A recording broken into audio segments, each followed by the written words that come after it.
सीखना चाहता हूँ जैसे एक डॉक्टर जीता है तो डॉक्टरी कर लो, डॉक्टर की तरह लाइफस्टाइल हो जाएगा, मरीज देखते हुए जियोगे।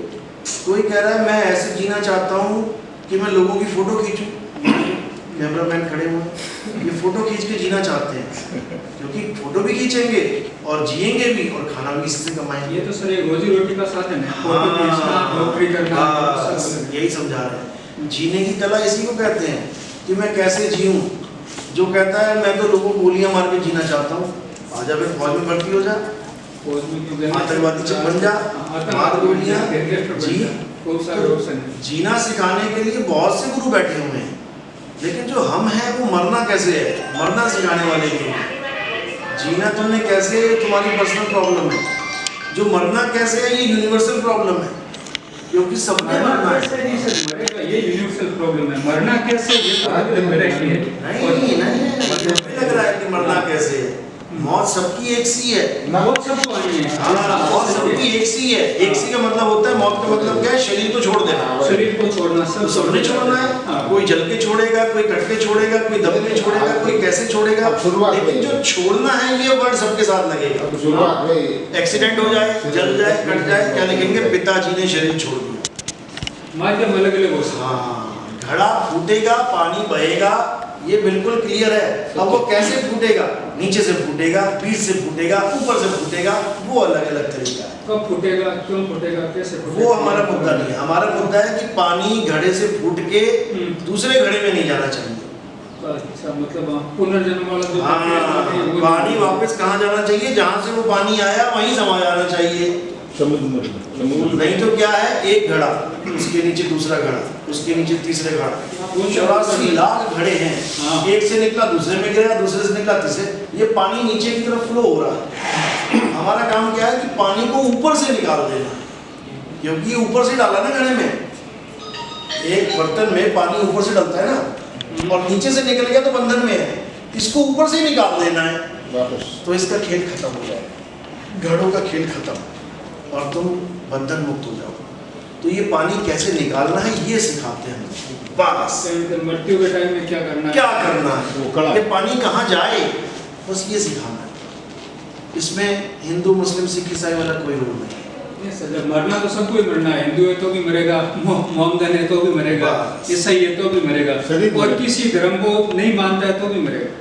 नास्तिक सब मरेंगे, अपने धर्म की बात कर रहे हैं। बिल्कुल, सब मरेंगे, सब मरेंगे, जो जन्मा है वो मरेगा।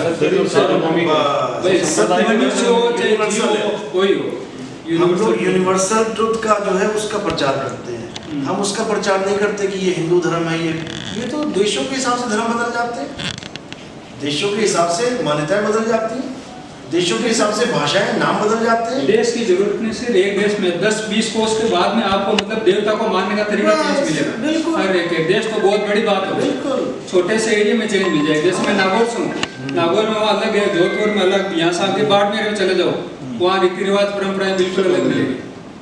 हेलो, हाँ जी शंकर जी, क्या हाल है, ठीक हो? बहुत बढ़िया, बहुत बढ़िया। और जापान में सब ठीक है? मौसम में परमात्मा को खोजो, यही हुक्म है और कुछ नहीं है। तेरा साईं तुझ में है, जाग सके तो जाग। अपने साईं को कहीं और मत ढूंढो, खुद में ढूंढो, तब कल्याण हो जाएगा। हृदय नाम ध्याओ, घर बैठे गुरु पाओ। घर बैठे तुम्हारा गुरु वाहिगुरु तुम्हें मिल जाएगा, लेकिन अपने आत्मा की पता नहीं है, खबर नहीं है, और पत्थरों में, मंदिरों में, मस्जिदों में, गुरुद्वारों में सोच रहे हैं कि परमात्मा मिल जाएगा। अरे वो मैन मेड है भाई, वो इंसानों के द्वारा बनाए गए, इंसानों ने अपनी सहूलत के लिए बना दिया है कि चलो इसी बहाने परमात्मा को याद करेंगे, लेकिन आत्मा को कब याद करोगे? परमात्मा को याद करने के साधन बहुत बनाती है, लेकिन आत्मा को कौन याद कर रहा है? जबकि आत्मा में ही परमात्मा का वास है। बस इतना सा सिंपल सा ज्ञान है, लेकिन इसका ज्ञान ना होने के कारण इस दुनिया में घमासान मचा हुआ है, लड़ने मरने को तैयार है।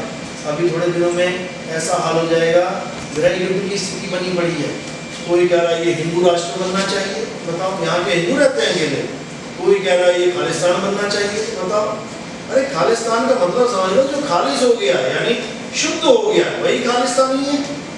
बाबा नानक लोगों ने क्या बोला था कि अपने आप को शुद्ध कर दो, ऐसा खालिस बना लो अपने आप को कि कोई तुम्हें इतना भी मैल ना देखे, अशुद्धता ना देखे, वही खालिस्तानी है। लेकिन लोग नहीं समझ पाए, उसको धर्म के नाम पे ले गए, यही तो इस दुनिया में जितनी भी सबसे बड़े जो मानव का विनाश हुआ है उसका कारण एक ही था, धर्म। अपने अपने धर्मों को बड़ा करने के लिए, विस्तार करने के लिए, दूसरे धर्म को छोटा करने के लिए ये सब चल रहा है। आज धर्म परिवर्तन इसी का एक रूप है। आज देखो केरल, हमारा देश 50% से ज़्यादा बदल गया, धर्म परिवर्तन हो चुका है। ये सब साजिशें हैं केवल आत्मज्ञान ना होने के कारण। तो जब आत्मज्ञान हो जाएगा तो हिंदू, मुस्लिम, सिख, ईसाई सब मेरे भाई, झगड़ा खत्म। लेकिन ये तब होगा जब हमारी बुद्धि विकसित होगी। ऐसे नहीं होगा कि केवल कहने से, कहते तो हम कब से आ रहे हैं, लेकिन अभी छोटा सा दंगा हो जाए, अभी भाई भाई को भूल जाता है। फिर लठ आ गया, आपने बंदूकें आ गई, पत्थर आ गया, फिर कौन भाई कैसा भाई। लेकिन बचपन से यही गाते आ रहे हैं हिंदू, मुस्लिम, सिख, ईसाई। पहले ये भाई वाली अवस्था को प्राप्त करना पड़ेगा कि भाई भाई कैसे हैं। कहने से भाई नहीं है केवल। गुरु ग्रंथ साहब में कितनी बार वाणी में आया है कि ईश्वर अल्लाह तेरा नाम, ये चीज हर बार बताई गई है। कोई बोले राम राम, कोई खुदाई, कोई सेवे को सैया, कोई अलाय। वाणी कह रही है ये सब एक ही है। लेकिन आज तक क्या किसी गुरुद्वारे पे अल्लाह अकबर लिखा गया? नहीं लिख सकता कोई भी, क्योंकि ये धार्मिक मुद्दा बन गया। वाणी कह रही है कि सब एक ही है, लेकिन आदमी कह रहा है नहीं, हम नहीं लिख सकते। क्यों? अपने अपने अक्षरों से प्रेम है। अल्लाह अकबर मुसलमानों को अति प्रिय है क्या? अक्षर ही तो है, अल्लाह अकबर। उसी में हम लोग आ गए, कबीर। उसी में हिंदू आ गए, जय श्री राम। उसी में सिख भाई आ गए, वाहे गुरु। है क्या? अक्षर ही तो हैं। सबको अपने अपने अक्षर प्रिय हैं। अक्षरों के चक्कर में जीव से दुश्मनी हो गई। अब इन अक्षरों से ऊपर उठना है। गुरु ग्रंथ साहब बिल्कुल स्पष्ट बोलते हैं, 52 अक्षर जोरे आन, सकिया न अक्षर एक पहचान। बस 2 लाइनों में निबड़ा हो गया कि 52 अक्षरों को बना बना के, उसके नाम बना बना के, सब अपने अपने भगवानों का नाम बना के जप रहे हो। 52 अक्षर जोरे आन, सकिया न अक्षर एक पहचान। उस एक आदि अक्षर को जान लो जिसको आत्म तत्व कहते हैं। बात खत्म हो, सारे झगड़े खत्म हो, सब आत्मज्ञान है, उसमें क्या दिक्कत है?